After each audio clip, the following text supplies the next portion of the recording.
ഇന്നിവിടെ നമ്മൾ ചർച്ച ചെയ്യാൻ പോകുന്നത് നിലവിലെ ലൈസൻസ് പുതിയ PVC കാർഡ് രൂപത്തിലേക്ക് എങ്ങനെ മാറ്റാം എന്നതിനെ പറ്റിയാണ്. ഇത് വളരെ എളുപ്പമായ ഒരു കാര്യമാണ്. ഇത് പക്ഷേ ഞാൻ ചെയ്തപ്പോൾ എനിക്ക് കുറച്ച് ബുദ്ധിമുട്ടായിട്ട് തോന്നി. കാരണം എന്ന് വെച്ച് കഴിഞ്ഞാൽ ഇത് ഞാനിപ്പോൾ ആദ്യമായിട്ട് ചെയ്യുമ്പോൾ എല്ലാവർക്കും ഒരു ബുദ്ധിമുട്ട് അനുഭവിക്കുന്നത് പോലെ തന്നെ എനിക്കും വളരെ ബുദ്ധിമുട്ടായിരുന്നു. കാരണം എന്ന് വെച്ച് കഴിഞ്ഞാൽ MVDയുടെ ഇൻസ്റ്റാഗ്രാം പേജിലും അതേപോലെ ഫേസ്ബുക്ക് പേജിലും ഇതിനെപ്പറ്റി ഇവർ കുറച്ച് വീഡിയോ ഇട്ടിട്ടുണ്ട്. അപ്പോൾ അത് കണ്ട് ഞാനിത് ചെയ്തു തുടങ്ങിയപ്പോൾ എനിക്ക് വളരെ ബുദ്ധിമുട്ടാണ് അനുഭവപ്പെട്ടത്. കാരണം ഇത് അവർ പറയുന്ന പോലെ അത്ര അവർ പറയുന്ന ഒരു രീതിയല്ല ഇത് ശരിക്കും പറഞ്ഞാൽ ഇത് ചെയ്യുന്നത്. കുറച്ച് കാര്യങ്ങൾ അവർ പറയുന്നതെന്നല്ലാതെ ഇതിനെപ്പറ്റി ആവശ്യമായ ഡോക്യുമെൻറ്റ്സ് എന്തൊക്കെ വേണം എന്നതിനെപ്പറ്റിയൊന്നും ഇവർ ശരിയായ രീതിയിൽ പറയുന്നില്ല. അപ്പോൾ നമ്മൾ ചെയ്യേണ്ടതെന്ന് വെച്ച് കഴിഞ്ഞാൽ ആദ്യം നമ്മൾ കുറച്ച് ഡോക്യുമെൻറ്റ്സ് തയ്യാറായി കയ്യിൽ, അതായത് നമ്മുടെ ഫോണിൽ ഇത് സേവ് ചെയ്ത് വെച്ചിട്ട് വേണം ഈ ഒരു പരിപാടി തുടങ്ങിയൊക്കെ.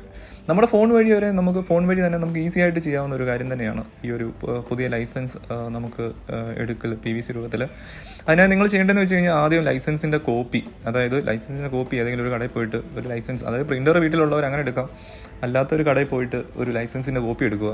കോപ്പി എടുത്തിട്ട് അതിനകത്തോട്ട് നിങ്ങളുടെ പേരും നിങ്ങളുടെ ഒപ്പും അങ്ങോട്ട് ഇട്ടിട്ട് നിങ്ങളാണെങ്കിൽ ഇതൊരു ഫോട്ടോ എടുത്തിട്ട് ഇതങ്ങ് PDF രൂപത്തിലോട്ടാക്കുക. PDF രൂപത്തിലോട്ടാക്കുമ്പോൾ ഒരു 100 KB താഴ്ന്ന രീതിയിൽ വേണം നിങ്ങൾ PDF രൂപത്തിലോട്ടാക്കാൻ. ആക്കി കഴിയാൻ വേണ്ടി ചിലവർക്ക് അറിയത്തില്ല PDF എങ്ങനെ ആക്കാം. അങ്ങനെയുള്ളവർക്കാണെങ്കിൽ എന്ത് ചെയ്യണമെന്ന് വെച്ച് കഴിഞ്ഞാൽ നിങ്ങൾ നേരെ പ്ലേ സ്റ്റോറിൽ കയറിയിട്ട് ഒരു ആപ്ലിക്കേഷൻ ഡൗൺലോഡ് ചെയ്യുക. അതായത് PDF കൺവേർട്ടർ എന്ന് പറയുന്ന ഒരു ആപ്ലിക്കേഷൻ ഉണ്ട്. ഒരുപാട് ആപ്ലിക്കേഷൻസ് ഉണ്ട്. അതിലേതെങ്കിലും ഒന്ന് എടുത്തിട്ട് നിങ്ങളുടെ ഫോട്ടോ നിങ്ങൾ PDFലോട്ട് കൺവേർട്ട് ചെയ്യുക. ഇങ്ങനെ കൺവേർട്ട് ചെയ്തിട്ട് നിങ്ങൾ അടുത്ത് ചെയ്യേണ്ടതെന്ന് വെച്ച് കഴിഞ്ഞാൽ ഒരു 100 KB താഴെ PDF നിങ്ങൾ സേവ് ചെയ്ത് വെക്കുക. രണ്ടാമത്തെ കാര്യം എന്ന് വെച്ച് കഴിഞ്ഞാൽ നിങ്ങളുടെ ഒപ്പ് നിങ്ങൾ ഒരു ഫോട്ടോ രൂപത്തിലാക്കി എടുക്കുക. അതായത് ഒരു വെള്ള പേപ്പറിൽ നിങ്ങളുടെ ഒപ്പിട്ടിട്ട് അതൊരു ഫോട്ടോ എടുത്ത് ഒരു 50 KB താഴ്ന്ന രീതിയിൽ നിങ്ങൾ അതിൻ്റെ ഫയൽ സൈസ് സെറ്റ് ചെയ്യുക. അതേപോലെ തന്നെ നിങ്ങളുടെ പാസ്പോർട്ട് സൈസ് ഫോട്ടോ ഒരെണ്ണം എടുത്ത് അത് നിങ്ങൾ 50 KB താഴെ രീതിയിൽ സെറ്റ് ചെയ്ത് വെക്കുക. എനിക്ക് ഓൾറെഡി ഞാനിതിപ്പം അപ്ലോഡ് ചെയ്ത് കൊടുത്തുകൊണ്ട് നിങ്ങൾക്ക് കൂടുതൽ വിവരങ്ങൾ സൈറ്റിൽ കാണിക്കാൻ പറ്റത്തില്ല. അപ്പോൾ നിങ്ങൾ ഇത്രയും കാര്യങ്ങൾ ചെയ്ത് വെച്ചിട്ട് ഞാൻ പറയുന്ന ലിങ്കിൽ കയറി കഴിഞ്ഞാൽ നിങ്ങൾക്ക് സുഖമായിട്ട് സ്വന്തമായിട്ട് തന്നെ ചെയ്യാവുന്നതാണ്. പിന്നെ പേയ്മെൻറ്റിൻ്റെ സമയത്ത് നിങ്ങൾക്ക് ചിലപ്പോൾ ചെറിയ മിസ്റ്റേക്കുകൾ സംഭവിക്കും. ആ സമയം നിങ്ങൾ കുറച്ചുകൂടെ കെയർഫുൾ ആയിരുന്നാൽ മതി.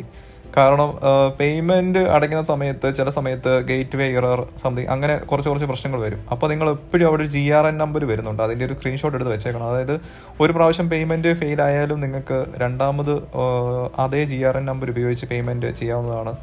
അപ്പോൾ നിങ്ങളപ്പോൾ അത് പിന്തുടർന്ന് വേണം ഓരോ കാര്യങ്ങൾ ചെയ്യാൻ.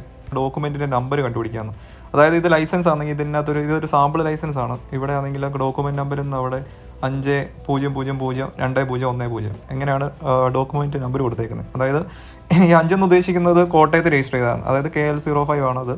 അതിൻ്റെ കൂടെ 4 നമ്പർ, നിങ്ങളുടെ എല്ലാവരുടെയും ലൈസൻസിനകത്ത് ഒരു 4 നമ്പർ കാണും. അതുപോലെ തന്നെ 2010 എന്ന് പറയുന്നത് 2010 കോട്ടയത്ത് ഇഷ്യൂ ചെയ്തൊരു ഒരു ലൈസൻസ് എന്നുള്ള രീതിയിലാണ് ഇത് പറഞ്ഞിരിക്കുന്നത്.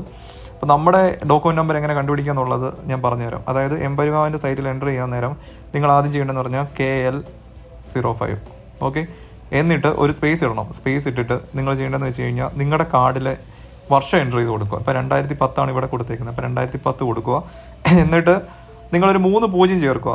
കാരണം 7 അക്കം വേണം നമ്മുടെ ലൈസൻസ് നമ്പർ. അപ്പം 000 ചേർത്തതിന് ശേഷം ഇവിടെ ഇപ്പം 4 0 കിടക്കുന്നത്. അപ്പോൾ 4 0 വരെ നിങ്ങളിപ്പം 25 ആണെങ്കിൽ നിങ്ങൾ 25 എന്ന് ചേർക്കുക.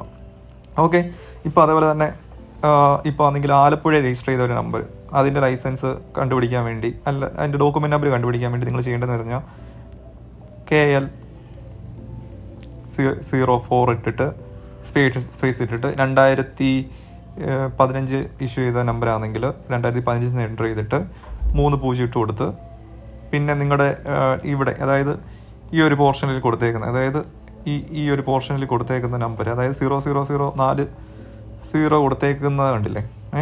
അപ്പോൾ അവിടെ കൊടുത്തേക്കുന്ന നമ്പർ എന്ന് പറയുന്നത് ഇപ്പോൾ ആണെങ്കിൽ ഒരു 6677 ആണെങ്കിൽ അങ്ങനെ ടൈപ്പ് ചെയ്ത് കൊടുക്കും. അപ്പം ഇങ്ങനെയാണ് മൊത്തത്തിൽ നമ്മുടെ ഡോക്യുമെൻറ്റ് നമ്പർ കൊടുക്കേണ്ടത്. ഇപ്പോൾ എന്തെങ്കിലും സംശയമുണ്ടെങ്കിൽ നിങ്ങൾ കമൻറ്റിൽ ചോദിച്ചാൽ മതി, ഞാൻ നിങ്ങൾക്ക് പറഞ്ഞുതരാം. പരിവാഹൻ്റെ വെബ്സൈറ്റിൽ കയറുക. അതിനകത്താണ് നിങ്ങൾ ചെയ്യേണ്ടത്. നിങ്ങൾക്ക് അതിനകത്ത് വലിയ ബുദ്ധിമുട്ടൊന്നും ഉണ്ടാകത്തില്ല, വളരെ ഈസിയാണ്. അതായത് ഞാൻ ഇതിൻ്റെ ഒരു ലിങ്ക് ഡിസ്ക്രിപ്ഷനിൽ കൊടുത്തേക്കാം. അതായത് നിങ്ങൾ ചെയ്യേണ്ടതെന്ന് വെച്ച് കഴിഞ്ഞാൽ ഈ സാരഥിയുടെ സൈറ്റിൽ കയറുക. അപ്പോൾ നമുക്ക് അതേപോലെ ഹോം പേജ് കിട്ടും. അതായത് മിനിസ്ട്രി ഓഫ് പരിവാഹൻ സാരഥി എന്ന് പറഞ്ഞ് നമുക്ക് അവരുടെ വെബ്സൈറ്റ് കിട്ടും. ഒഫീഷ്യൽ വെബ്സൈറ്റ് തന്നെയാണ് ministry off road transport and highways government of India എന്ന് പറയുന്ന ഈ ഒരു ഇതിനകത്ത് കയറും. നമ്മൾ ഇതിനകത്ത് കയറിയിട്ട് നമ്മൾ സ്റ്റേറ്റ് സെലക്ട് ചെയ്യണം. സ്റ്റേറ്റ് നമ്മൾ കേരള സ്റ്റേറ്റ് സെലക്ട് ചെയ്യുക. അപ്പോൾ നമ്മൾ ഇതിനകത്ത് ഇത്രയും ഓപ്ഷൻസ് ഇങ്ങനെ എഴുതി കാണിക്കും. അതായത് നിങ്ങൾക്ക് ഏതാണ് ചെയ്യേണ്ടത്. അപ്പോൾ നമ്മൾ ടൈപ്പ് ചെയ്യേണ്ടതെന്ന് പറഞ്ഞാൽ റീപ്ലേസ്മെൻറ്റ് ഓഫ് DL. ഈ റീപ്ലേസ്മെൻറ്റ് ഓഫ് DL നമ്മൾ സെലക്ട് ചെയ്യുക. Replacement of DL. ഓക്കെ. അപ്പോൾ നമ്മുടെ ഡീറ്റെയിൽസ് എല്ലാം ഇങ്ങനെ വരും. നമ്മുടെ സംഭവങ്ങളൊക്കെ ഇവിടെ ഇങ്ങനെ എഴുതി കാണിക്കും. ഓക്കെ. നമ്മൾ കൺഫേം ചെയ്യുക. നമ്മുടെ ഡീറ്റെയിൽസ് എല്ലാം കൺഫേം ആണ്. അപ്പോൾ ഇതിനകത്ത് കയറി കഴിഞ്ഞിട്ട് നിങ്ങൾക്ക് ഇപ്പോൾ ഞാൻ ചെയ്തിട്ടുണ്ട് എല്ലാം വ്യത്യാസത്തിലാണ് കാണിക്കുന്നത്. നിങ്ങൾ ചെയ്യേണ്ടതെന്ന് വെച്ച് കഴിഞ്ഞാൽ നിങ്ങളിത് നേരെ അങ്ങ് ചെയ്ത് വിടുക. അത്രേ ഉള്ളൂ പരിപാടി. അല്ലാതെ വേറെ ഇതിനകത്തൊന്നും ശ്രദ്ധിക്കാനൊന്നുമില്ല. അതിനകത്ത് നിങ്ങൾക്ക് സ്റ്റെപ്പായിട്ട് നെക്സ്റ്റ് ചെയ്യുമ്പോൾ ഇത്രയും ഡോക്യുമെൻറ്റ്സ് നിങ്ങളുടെ കയ്യിലുണ്ടെങ്കിൽ വളരെ ഈസിയാണ് ചെയ്യാൻ. എന്നിട്ട് ഇതിനകത്ത് 4 സ്റ്റെപ്പുണ്ട്. ഒന്നെന്ന് വെച്ച് കഴിഞ്ഞാൽ ആദ്യം നിങ്ങളുടെ ഈ പറയുന്ന പോലെ ഫോട്ടോ, അതായത് ലൈസൻസിൻ്റെ PDF അപ്ലോഡ് ചെയ്യുന്ന ഒരു സെക്ഷന്. രണ്ടാം സെക്ഷൻ എന്ന് പറയുന്നത് നിങ്ങളുടെ PDF, അതായത് രണ്ടാം സെക്ഷൻ എന്ന് പറയുന്നത് നിങ്ങളുടെ ഫോട്ടോയും അതേപോലെ തന്നെ പിന്നെ അതേപോലെ തന്നെ സിഗ്നേച്ചറും അപ്ലോഡ് ചെയ്യുന്നൊരു സെക്ഷനുണ്ട്. അത് നിങ്ങൾ കംപ്ലീറ്റ് ചെയ്യുക. പിന്നെ അടുത്തതെന്ന് വെച്ച് കഴിഞ്ഞാൽ ഈ പറയുന്ന പോലെ ഇതിൻ്റെ അതായത് നമ്മളാണെങ്കിൽ പേയ്മെൻറ്റ് ജനറേറ്റ് ചെയ്യുക. ഓക്കെ. പേയ്മെൻറ്റ് ജനറേറ്റ് ചെയ്യാൻ വേണ്ടി കൊടുക്കുക. പിന്നെ 4ാമത്തെ സ്റ്റെപ്പ് എന്ന് പറയുന്ന പേയ്മെൻറ്റ് സക്സസ്ഫുൾ ആക്കുക. അങ്ങനെ കുറച്ച് കാര്യങ്ങളാണ് ചെയ്യേണ്ടത്. ഇപ്പം